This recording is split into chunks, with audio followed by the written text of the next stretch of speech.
Hey, it's time for the knot puzzle of the week. Okay, that's not really a thing. But check this out. I've been playing with my rope alone in my room like all boys do, I guess. And I came up with some cool little tricks I thought maybe I should share. Check this out. So, let's just make up a made-up scenario where I'm at the end of my rope, and I'm also got the end of my rope here, and it's way up there. And I need to tie into it, and I can't. I got a beaner. I don't got any lockers. Ignore that. So what do I do? Well, you can't really. What would you tie here exactly? When you got a little, when you have a tension line and you want to get this on that, what would you tie? Leave it down in the comments below. I'd like to know what you think, because you really can't tie. Let's say you tied something that kind of looked like a Prusik. I actually think this is called like a taut line hitch or something. But let's say I made like a taut line hitch on a climbing rope. This might just end up sliding all the way up to outer space. So what do? Well, here's a little trick.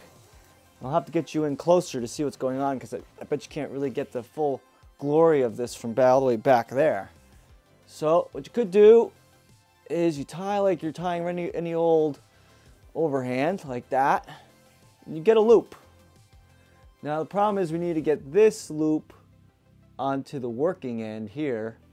So we could just kind of pull on this and pull on that, and now the loop has flipped to this side. Now what we could do is we could start to make something like a bowline, like that. Except now, I can't get this rope in that hole. So if we go up over on top like this, some magic happens. We want to get in this loop.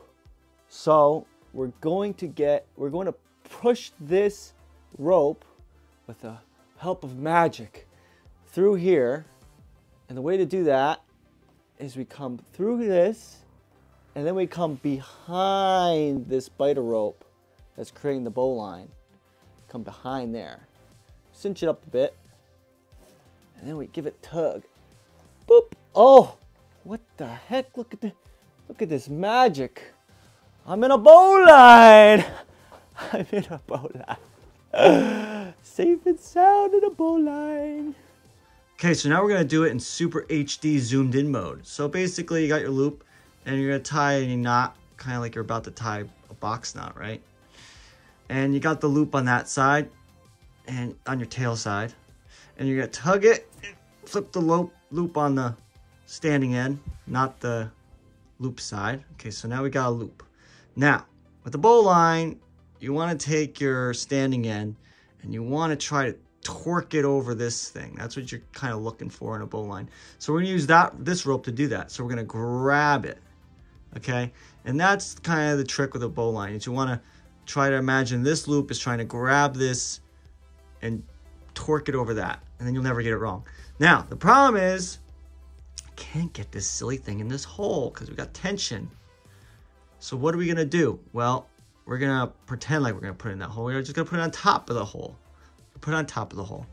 And then what we're going to do is now we could pull it through this gap to get it into that hole.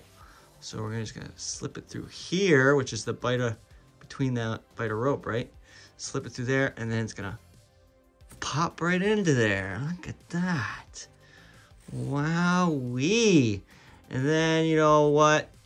Why not? Why not? I'm gonna wrap it around there. We'll give it a Yosemite finish.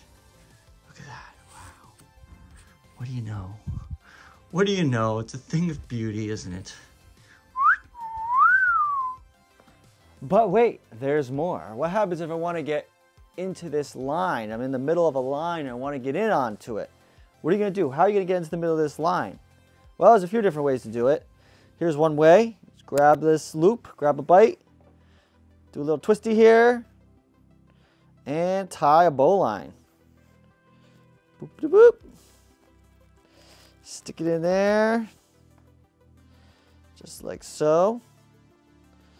Now like this, you're gonna want to back this up with a locker. So you take your locker and you back it up. Now with this knot, the locker is not integral to the system. It's backing it up. It's locking this up so that it doesn't slip through when I die. As opposed to something else like this. Say if I took this off, say something like, let's say something like a clove hitch. You had a locker on that. If I clip that to me like this, which I don't know many people would do that, but now the locker is much more integral. It's much more important in her because you could have something like, let's say, something that most people would do. They would just tie figure 8. Okay. You could have a problem where this locker will cross load. So what you want to do for that, if you're going to go like that, I would definitely recommend use 2 lockers. And you have them opposed, which that is not opposed. People oppose lockers? I think so. Okay, there you go. Now I'm much more calmer. I feel relaxed now. Now I know my locker is not going to go sideways on me. And if it does, I got another one. So it feels good. Okay. Now, let's say you don't have any lockers at all. What are you going to do? Let's throw these lockers off here. Think about that one. Well, let's see. Well, what you could do, and I don't think I'd recommend this because you are going to be very secure. Take a bite of rope, stick it. Don't even stick it. I don't know why we're going through the belay loop. This whole time we probably should be going actually through this and forgetting about the belay loop. This is actually the right way to be doing it. Going through the belay loop is kind of silly unless you're going to be using lockers instead of tying in. So if you're tying in, you want to actually be going through your legs and your waist and not using the belay loop. But anyway, time's sake, I'm not going to be repeating everything I just did. So we're going to make a little loop there. First, we're going to take a whole bunch of tail. Maybe like a whole, I think that's good enough, like the whole arm length right there. And then we're going to stick it through the same end as our standing end. So we're going to come through the same end as there. Boop. Then what we're going to do is we're going to throw it over our head. Now we're the beaner. We're the carabiner. Okay. Oh. Ah. Oh. Now I got to go all the way through it. And now we've tied a bowline, except we're like, the only way we're getting out of this one is you cut the rope. Cinch this up real quickly.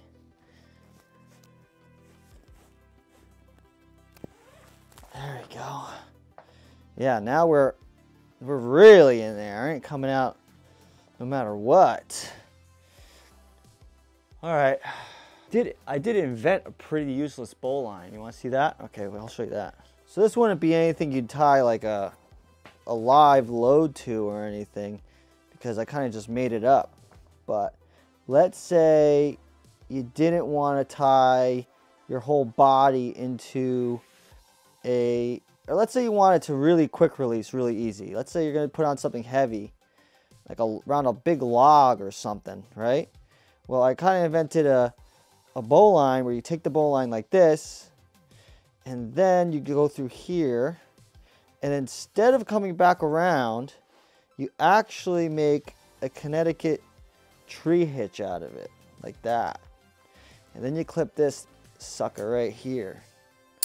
Now what you do is you gotta cinch that up, or else if you have a lot of slack here like this knot could like invert like that, and then you got a big problem. So you want to make sure that this is really tight on there like that, so that you can't have this flipping of this sucker right here.